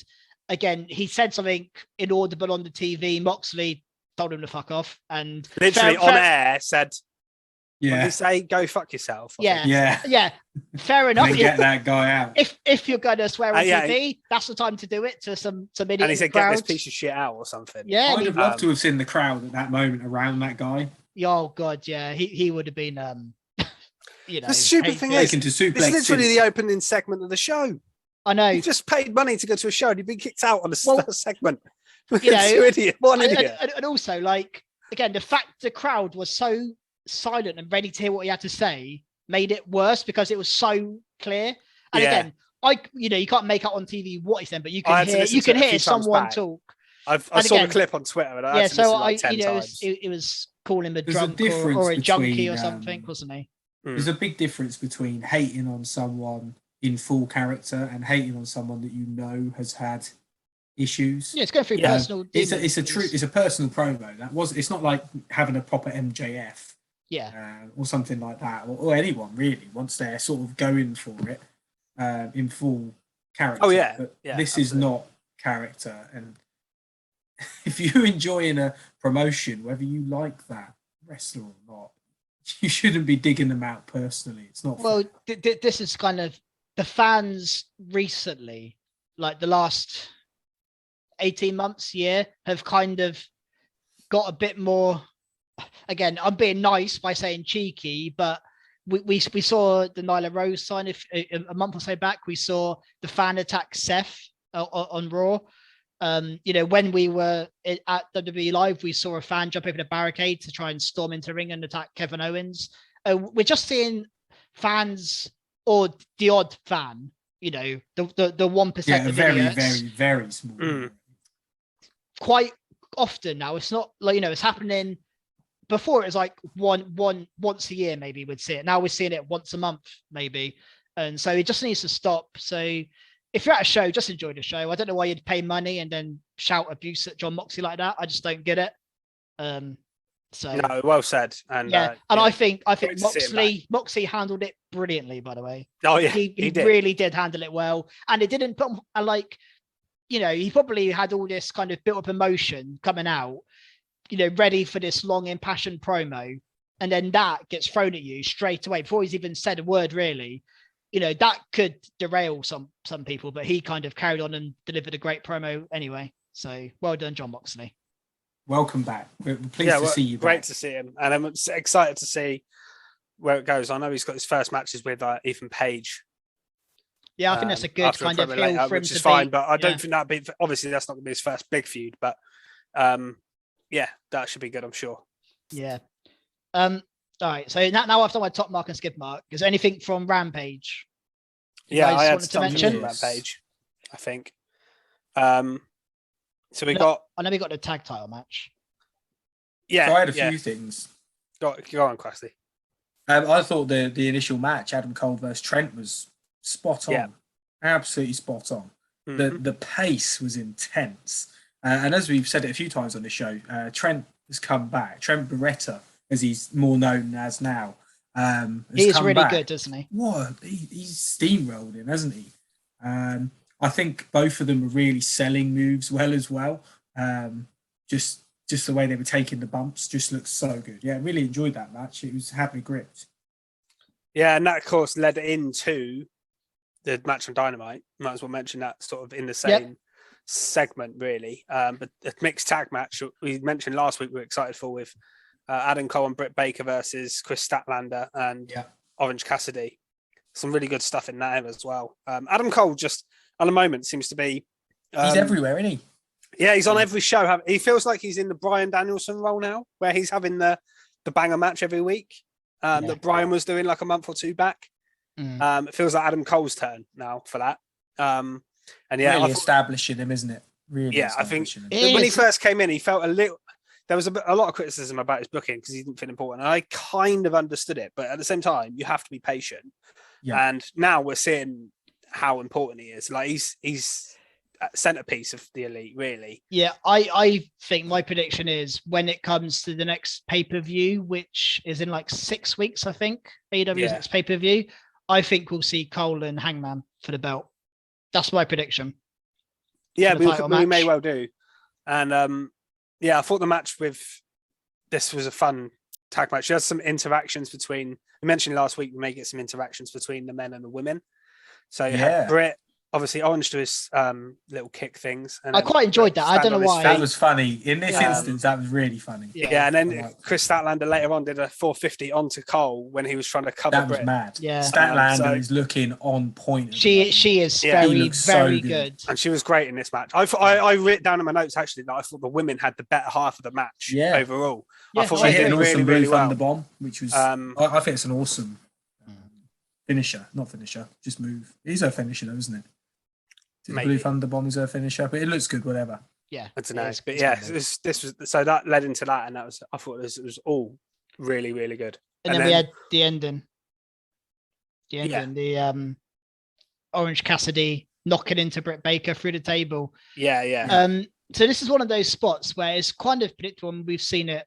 Stephanie McMahon and Seth did it. happens all the time when there's a woman and that's the one that stands out for me in like that is the Mania one with the Ronda Rousey match. But like the only thing about these kind of spots I don't like is it kind of like Britt Baker's been through tables before. It's not like she's like a non-wrestler going for, if it was like Adam Cole's mum going through a table, then Sue through the table. Yeah, I understand, Sue. but like Sue. Britt Baker going for a table, Cole's seen that on. She had a bloody lights out match, and I know, Thunder but Rosa. I still think he should get angry though. No, he should, but like I think they finished it correctly. Britt Baker's selling it as if she's never gone through a table before. You're probably all right, Britt Baker, but yeah, that was the only thing. That's fairly big old crash through the table there. I think we should put you through a table. Well, so let's lead into a lights out match next week, isn't it? Yeah, I thought another section that was awesome is the Pittsburgh Sunrise by Britt on the Statlander on the ramp, and then followed by the Panama Sunrise. I love it. Beautiful chef's kiss to that one. I love it. So good. Baker and Cole have them together every week. Oh, when they come out, I was just clapping away. I was like, yes, here we go. This is so cool. The whole thing was just good. And obviously we had one thing I don't think any of you mentioned was Britt Baker getting the stomp on Orange Cassidy. That was so good. An interaction where she saw the opportunity. And I noticed the commentators kept mentioning that they're not actually allowed to interact, which I don't think I've seen or heard before. So it said that they're not supposed to. But then it kept happening and they were like, oh, but they couldn't help that one. But yeah, great match. Yeah, really good. All right, I'm gonna have to go back to you guys for anything else from Rampage. I have no Rampage notes. So okay, you guys. Chairman chairman. The chairman. I've got Spears. his Sean name. Spears. Sean Spears. That's it. I had his WWE name in my head. So yeah, Sean Spears had a good promo. I thought his promo was Wardlow. Great. Yeah, very good. Yeah, so good. He's insulting Wardlow just again, adding to this split that's coming. Well, we can do the same thing like we did last time and lead on to Dynamite. Yeah. Where let's segue straight back into it, shall we? He got squashed by Punk. He did, big time. Which I think is actually quite a good thing for Punk after last week. He got killed. So I quite liked it. And Sean Spears is kind of that character where he's all talk, no walk. I tell you, he wasn't happy though. MJF. No. Peyton Royce. Really? Yeah, she tweeted about it. Oh, did she? Yeah. But that's his character. That he's getting some serious TV time. Yeah, I think he's in a good spot. But if you're going to tweet against someone, don't do it against CM Punk. It's not going to go well, is it? No, I know. I think she just wasn't happy. He lost the one move. Yeah, but it's a GTS, fair enough. I mean, and maybe, it is the CM Punk, but it's the arrogance of. I can sell it with. I can see it with. Why can't I remember his name? The chairman, Sean Spears. Sean Spears. I can see it with Spears because he's sort of arrogant and he's just sort of like walked into it like, oh, what are you going to do? But I also, as much as CM Punk needed it, I think it makes Wardlow even more strong. Yeah. because of how well he did against Punk. And it's just creating that rift, which I think this segues again onto the MJF promo, which was on Dynamite, where MJF saying, it's we could write this, and it is literally panning out. He's saying he's docking Wardlow's pay. Yeah. Sean Spears is going to show him how it's done. On his birthday as well. So this was before, on his birthday, this was before the match. Just prodding. And he mentioned about Wardlow needs to win matches to get his ranking back up so he can qualify for that ladder match, which again, I don't know. The ladder matches have been announced other than by MJF talking to Wardlow. So I'm assuming that's happening at the pay-per-view. I would assume that's when that's happening. I think doesn't it? Is it a yearly? Maybe it's such a. I think it is. I think it is. So, but and then he's like, and then you can win me my title shot. So he's kind of still playing on that, and I think they're going to play out this rivalry to maybe that point to the pay-per-view where we get probably MJF and Punk. Although, can we see 6 more weeks of this build, MJF and Punk? Because I mean, Punk's now gone through Wardlow and Spears. I don't know what else he can really do. I think we can see it. But I think they should just go in the ring every week and just spit fire. It's still you'll have a couple of weeks where not a lot happens. Like maybe MJF will do a backstage promo with Wardlow, and then the next week Punk will react, and then you'll get a big segment in the ring, and then you'll get a match. They can do it. I think these guys could be on the mic for 6 weeks straight, and I'd love it. So, exactly, yeah. It's not going to cause a problem. I don't think. It's just You're right there, Fish. You look like you're going down a well or something. You're like a pogo stick. He's going up and down. I would love it if I was uncomfortable, so I just moved. No, that's okay. I'll tell you what I was uncomfortable about this week. Oh, go on. We didn't see Wardlow powerbomb one person, and we didn't see Hook. And I'm not going a week without mentioning it. There was a video package. He is on Rampage this week. He is on Rampage this week. Thank God. So you've got long to wait. Don't worry. Video package on Hook. That could be a skid mark. There was no Hook. Hook. Almost was a skid mark, but no Hook, no big old power bombs. Something else that I think is going to have introduce another nice segue. So if we go back to Rampage, there was an amazing rap video from the Acclaimed. Oh, that was incredible. Starby, I loved it. And Sting, the Acclaimed are so good. They are. I think they've got a lot better, both in ring and on the and they are very good in ring. I think they've become much more consistent with what they say as well. Yeah. Like they're suddenly in main events a lot more and on TV, like in a bigger spot. Which they deserve to be, I think. And I think it's because they've been recently much better with their stuff. They're not before they were doing stuff and their raps were a little bit on the edgy side and they crossed the line a couple of times, got told off or whatever. And sometimes they like. I almost think like that was trying to get noticed a little bit. I almost think they were trying too hard though. Look at me, and then suddenly. Whereas now I feel like they've really hit a perfect spot for it. Like the music video was hilarious. Good, aren't they? Yeah, and in the ring they're really good as well. So yeah, that was great, and that obviously led to the main event of Dynamite. Yeah, there's your little segue. Yeah, I just want to say, as we talk about this main event is Sting. Wow. Yeah, well, I was going to say I haven't given a top mark yet, and I didn't know what my top mark was going to be, but I'm going to give my top mark to Sting for his dive. I think he deserves to dive alone. He's 60. I mean, we all spoke the other day about R-Truth turning 50. Yeah. Sting's 60 and he's doing this. I think he's 62 or something. Yeah, 62. Mad. He's mad. He's so good. I can't believe how impressive he has been, actually. Because he was hard in a handicap match for half this match. Yeah. It wasn't like he tagged in at the end, got hot tagged, did a dive, and that was it. He was working the match. Yeah. Darby gets taken out at the start. How did Darby come out, though? That was a hot tag. He's a psycho, isn't he? Yeah. He comes flying in. I'd hate to be at the other end of that. God, Darby. He's like a torpedo. I've not said it before, but I think Darby is worse than Jeff Hardy. He is mental, this guy. I don't think he fears anything. He just he would run headfirst into a brick wall, Darby Allin, no problem. If it was for a segment. He's nuts, but yeah, brilliant and a good tag match. And I think we're building up eventually to a Darby and Sting tag team title run. Because they keep mentioning that they're unbeaten. The Acclaimed were the number 1 ranked tag team before that match, and they've just beat them. So I think, Yeah. again, I don't know whether Darby and Sting v Jurassic Express is the match you want. I don't know. Maybe it is. That kind of segues on to Jurassic Express. I thought there was a cool segment here with Christian and Billy Gunn. Oh yeah. Gun Club. And I've not been a fan of the Gun Club. I made that clear a few times, but I really enjoyed their interaction.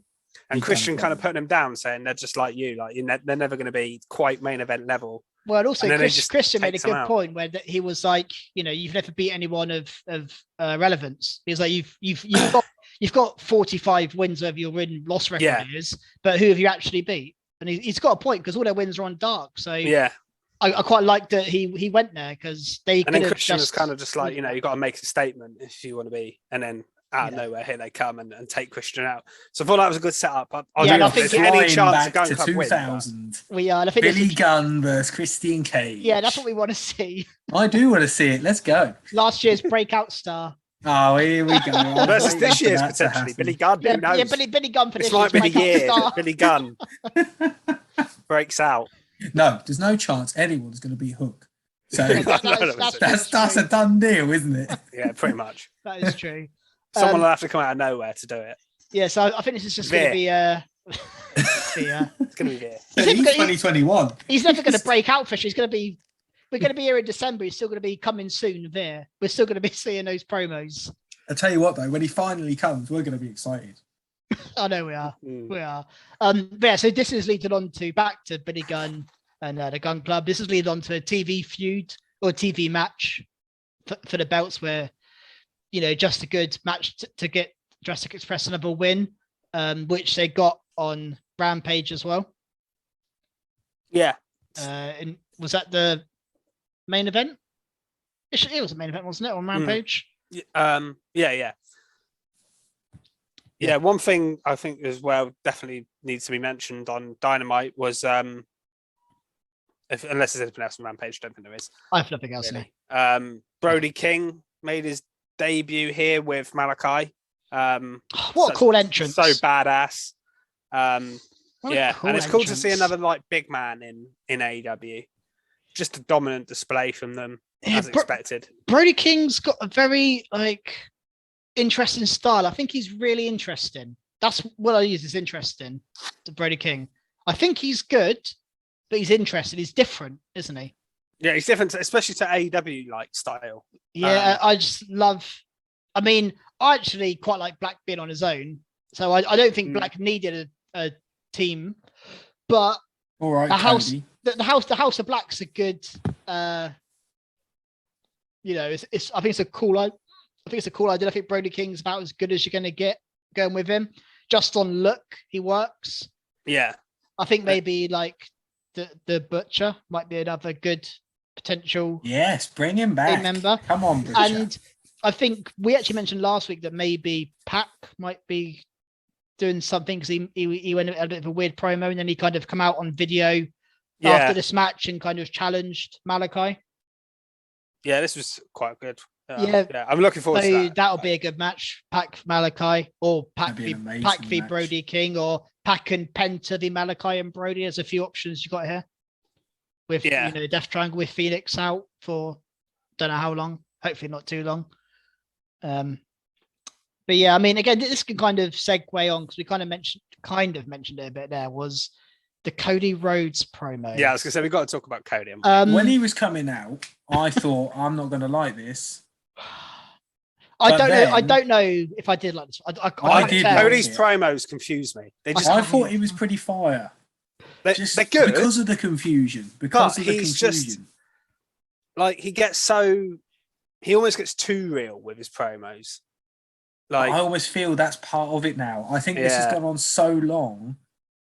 It can't not be because Tony Khan would be like, "What are you doing, you idiot?" This is why I think this whole thing with the contract, it's all a ruse. He is stringing us along because the fact that three of us probably have different opinions on this shows he's doing his job well. Yeah, we're not all sold on one way. I think he knows exactly what he's doing. He's bringing in big names. He's comparing himself to CM Punk. They wouldn't let him go onto telly and say that if he actually meant it. Well, he might mean it inside, but He knows he's not CM Punk, surely. It was very. I just think it's good. Interesting. Yeah, he mentions Punk's pipe bomb promo. Yeah. And says that he said about the Forbidden Door, but I opened the Forbidden Door. Yeah, I thought that bit was good. Which I think is actually something Tony Khan said in the past, by the way, about the Forbidden Door. Tony Khan said he opened the Forbidden Door. So that's an interesting thing to say as well. And then he goes in on WWE again. Yeah. To say mentioned about Gunther, didn't he? Yeah, here we don't change names, like Gunther McGillicuddy, I think he said. Mabilla buddy. Yeah. Or something. and then he interestingly mentioned the for no reason really, he mentioned Brody King and how they didn't change his name. You know, it's hard to follow in the steps of to come into AEW and name yourself that Brody. Felt like a shot. He was like, yeah, it's a bit attacking. weird. I wonder if we're going to get a feud with. Well, Brody he's just feuded with Malachi Black, Cody. That'd be a bit interesting. And the other thing about this is he mentioned he's like, in 8 years' time there'll be someone who's gonna have a problem with that, and he's talking about Brody Lee Jr. -1, who's 10 years old, so he'll be 18 in 8 years' time. It's just interesting that he's kind of bringing him up in a promo. It's just, I don't know if I like it or not. It's a bit too. It does feel very real. Some of it does feel very real. And one thing was a bit odd about this promo is he brought the ladder out, and then right at the end he was like, "Oh, by the way, I'm going to challenge Sammy Guevara to a ladder match." I was like, "Oh, okay, that's why the ladder's here." But it's just a bit random. I liked it because he I really like that segment by climbing the. Sorry. Fish, I can't see you. I turned into Malachi Black myself. Ignore that. I've joined the House of Black, guys. For those of you on video, watch us on YouTube. Fisher has just turned into a black hole. Fisher's run out of electric, but he's keeping the camera rolling. He's done the blackout thing on AW when they just done he's overselling it. I think he did it last week too. But I really enjoyed. There we go. That'll do. I enjoyed it. It was like, I'm going to finish this promo. And it was real. Had like a real connotations of a champion sort of climbing the ladder and winning. But that is exactly what he did. I really like that section of the promo. The WWE digs I could take or leave at this point, especially from Cody, because I felt like it's been done to death by him. That is where he's trying to reel the crowd in, isn't it? Yeah, I mean, I get his name change thing. It was because I think that was the dig to the Walter thing last night. Obviously, yeah. That was to me. That was like, I want to be cheered, so I'm going to bring up the thing that everyone disliked from last night. That was very, that was very like topical, WWE dig, and it was fine. I kind of expect it from Cody. Of all of the parts, that was the part that I didn't think was necessary. Yeah, it wasn't. Well, I say the whole thing about Brody, it just seemed a bit random. I don't really know why. I weren't too keen on that. Why he brought up Brody King and Brody Lee is a bit weird. I don't think he's going to feud with him. That's all I can. It was a bit odd that Brody King. Yeah. If he's not, then that is weird. That's what I mean by making things real. Like that was a real. Like I don't know. It's just a bit. Yeah, it's just. Yeah, unnecessary. His promos I weren't too keen on that bit. Thinking back, yeah, but we're the CM Punk stuff was good. Half of the promo was kind of half top mark, half skid mark. Kind of irrelevant, but that's all needed. We're going to get Sami v Cody next week for a ladder match for the TNT title, because for some reason we've got an interim champion. He missed for 1 week, and I don't know. This has got to be where Sami beats him, surely. Oh, Sami's already beat him, then lost him, and now he's going to beat him again. I don't know. It's just all a bit of a mess. Let's just going to get a 5-30. Can we just have? I almost don't care who wins. Let's just have a clear winner. One thing that was funny about this promo, because it felt like a dig when he was saying, this is in this company that there is no secondary title. Yeah, there clearly is. Like TNT's title is not main event in pay-per-view, is it? The AEW World title is. It is secondary belt. So, but it's kind of fits into his heel side where he's like, I'm the main chat. It's almost like him saying, "All right, I didn't get the world title," because he's not allowed to go for it. but I've still got the best title anyway. I don't know if he meant it like that, but it was kind of a cool line in that sense. But like, yeah, if he was meant it as in I'm telling the truth, then that's bullshit because it is a secondary title. Okay, it gets defended more than Nakamura defends the IC title, but the tag belts, the women's tag belts get defended more than Nakamura's title. 24/7 belt gets defended more. Yeah, exactly. The most. So the only thing I had written down actually from Dynamite is we have to kind of mention the main title. You just mentioned there the number one belt. Lance Archer had a match with Kazarian. Which I think went on for a bit too long, didn't it? This one, I thought this was going to be a squash match. It was basically an elongated squash. It went on for about 10 minutes. I was like, God, let's finish this one. I like his style. I love Murder Hawk's style. Lance Archer's just a great wrestler. I really, for a big guy, I think he's spot on. No, he is. I'm really happy to see him back. What did you make of Dan Lambert with him? Well, this is what I was going to get to. I think the main talking point from that is Dan Lambert, and I don't really get that. No, because then he was with Ethan Page and Scorpio Sky later anyway. I don't get the need. Jake the Snake's there as well now. If Jake the Snake had gotten in, like he wasn't coming back or something, you'd think, okay, maybe put him in, you can join him up. There's no need for it in my eyes. It was a bit I wasn't even the commentator, like JR, sounded like he was confused by it. Like he didn't know why they'd done it. Like the commentators mentioned it 2 or 3 times. So I don't get it. And I feel like they were being genuine when they said that, not just as part of kayfabe. I feel like they genuinely were like, "What is this?" JR does do that, doesn't he? JR does do that. He speaks his mind. Yeah, if he doesn't get it.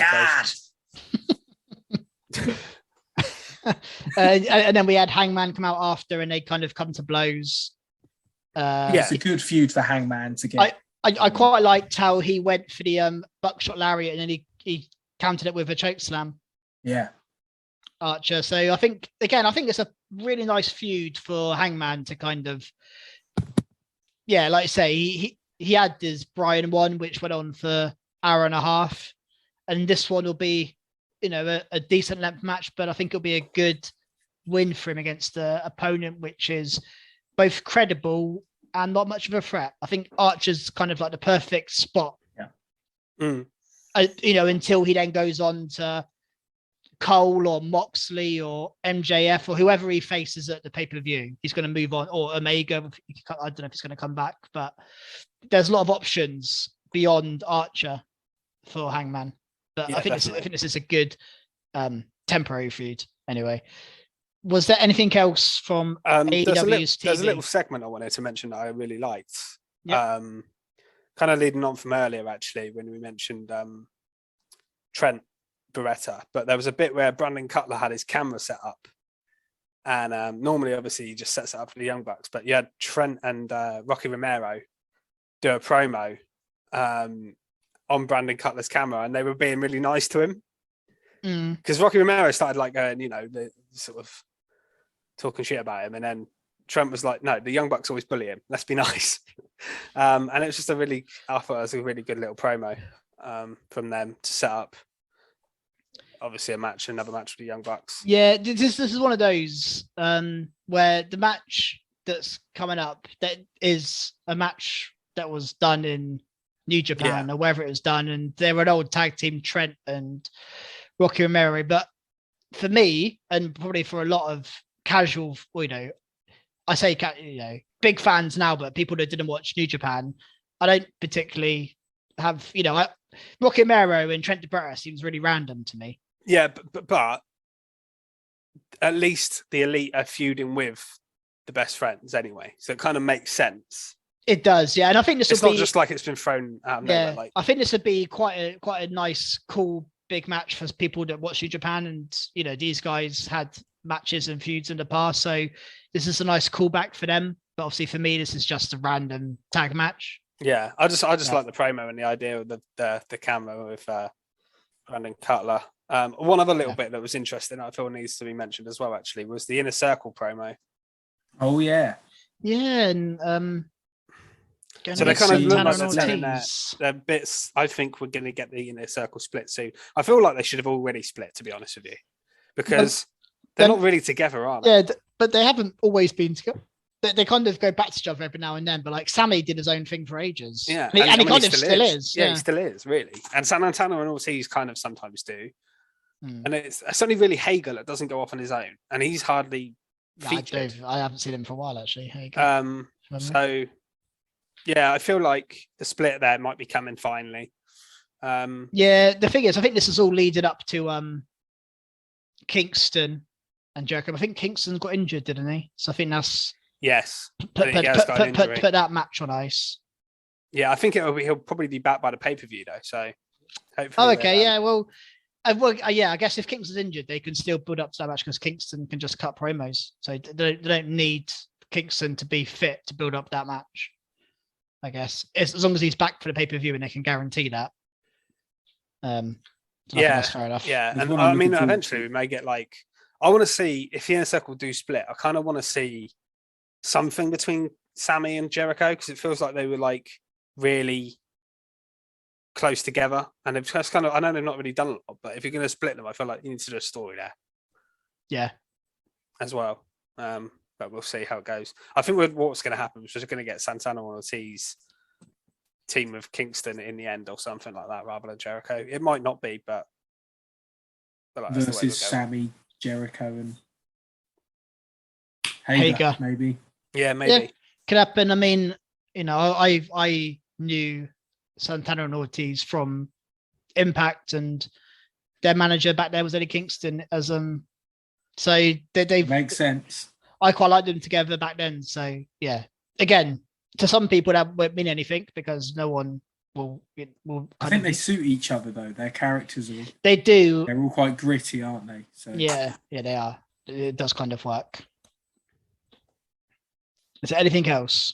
I just didn't having have a quick anything look else. through my notes. There was a quick Serena Deeb match that was all right.